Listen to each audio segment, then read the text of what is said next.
కొంతమంది లందొడుకులు ఎట్లుంటారంటే 6 ప్యాక్ చూసి ముచ్చుకుంటారు, లేకపోతే కార్లు చూసుకొని ముచ్చుకుంటారు, లేకపోతే నీ పెద్ద పైల్వాన్ అని చెప్పి ముచ్చుకుంటారు. కానీ ఆ లందొడుకులకి అందరికీ నేను ఒకటే ఒక ముచ్చట చెప్తున్నా, మిమ్మల్నిగా లైక్ చేసి మీ దగ్గర పైస ఉందా, లేకపోతే కార్ ఉందా, లేకపోతే 6 ప్యాక్ ఉందా, లేకపోతే నీ అందం ఉందా, లేకపోతే నీ ఆస్తి ఉందా అని ఏది చూడకోకుండా నీతో ఉండే ఒక అమ్మాయి ఉంటది. ఆ అమ్మాయిని అయితే లగ్గం చేసుకొని ఈ లంచొడుకులకైతే అర్థం కాదనమాట. అమ్మాయి కలర్ చూసిపోతారు, లేకపోతే సెలబ్రిటీ నాతో పండింది, ఈ సెలబ్రిటీ నాతో పండింది, అది పండింది, ఇది పండింది, లేకపోతే ఫిగర్ పండింది అని చెప్పుకొని అయితే గప్పాలు దెంగుతారు ఈ లంజొడుకులు, ఏతులు దెంగుతారు లంజొడుకులు. కానీ ఈ లంజొడుకులకు అందరికి ఒక్కటే ఒక ముచ్చట చెప్తున్నా, ఎవరైతే మీ దగ్గర ఏది ఉండని లేకపోని రేపొద్దున నీ కాలో చెయ్యో పడిపోయినా, నీకు యాక్సిడెంట్ అయి నీ చెయ్యి ఇరిగిపోయినా, నీ కాలు ఇరిగిపోయినా, నీ కళ్ళు రెండు పోయినా కూడా నీతో పాటు ఉండే ఒక అమ్మాయి ఉంటది.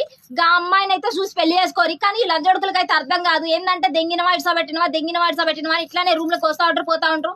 నాకు 6 ప్యాక్ ఉంది, నాకు అందం ఉంది, నాకు కార్ ఉంది, నాకు ఏదైనా పడిద్ది, ఏదైనా దాని దేంతో నీ తన కార్ లేనప్పుడో లేకపోతే నీ దగ్గర కండలు లేనప్పుడో దెంగేస్తారు. గట్లాంటోళ్ళు చూసుకున్నారంటే గుద్ద మూసుకొని మిమ్మల్నిగా లైక్ చేసేటోళ్ళు అయితే లవ్ చేయండి, పెళ్లి చేసుకోండి, ఆరామ్సే హ్యాపీగా ఉండండి.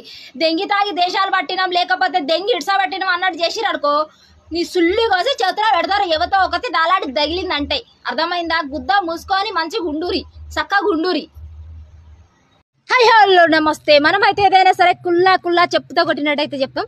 కానీ నేను ఇప్పటి వరకు ఇచ్చిన ఇంటర్వ్యూలు, స్వేగోలు, ఆ గొడవలు, ఈ గొడవలు తప్ప నుంచి డీప్గా పోయి ఫ్యామిలీ ఏంటి, దాని డీటెయిల్స్ ఏంటి, ఎప్పుడు ఎక్కడ ఏమీ చెప్పలేదు. కానీ నేను ఈరోజు ఒక పాట పాడబోతున్నా. గా పాట మొత్తం మా లైఫ్. నేను ఒక్కదాన్నే కాదు, 6 అమ్మాయిలు, 2 అన్నయ్యలు. నాకు మేము 8 మందిమి పడ్డ కష్టాలు, మేము ఆ కష్టాలు పడేటప్పుడు ఒక్కరు కూడా మా దగ్గరకు వచ్చి ఎవరు కూడా మమ్మల్ని చిన్న పిల్లలు వీళ్ళు ఇంత కష్టపడుతురు అని ఏ రోజు కూడా చినిగిన అంగి వేసుకున్నా, చినిగిన నిక్కర్ వేసుకున్నా, చినిగిన బట్టలు వేసుకున్నా ఎవ్వరు కూడా మమ్మల్ని దగ్గర తీయలేదు. ఒక్కనొక గుట్టబోర్డు మీద వచ్చి ఉన్నాం. కానీ ఇంకా నా పర్సనల్ డీటెయిల్స్ అయితే ఇంకా ఏమీ తెలియదు జనాలకి. అది నేను కొంచెం క్లిక్ అయిన తర్వాత మీ అందరికీ నేను షేర్ చేస్తా.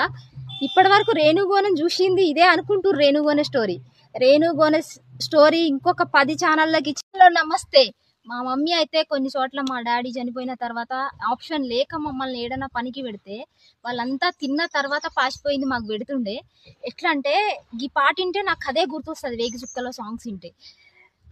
నా చిట్టి చేతులు చక్కని రాతలు నేర్వలేదయ్యో, నా సంకన మేడతో సాలిరి వాళ్ళు దున్నినానయ్యో, 3 మూడల కర్రతో 30 ఎట్లతో సోపతలాడామే, దిక్కున లేత కళ్ళల్లో గుచ్చిన ముల్లయ్యో,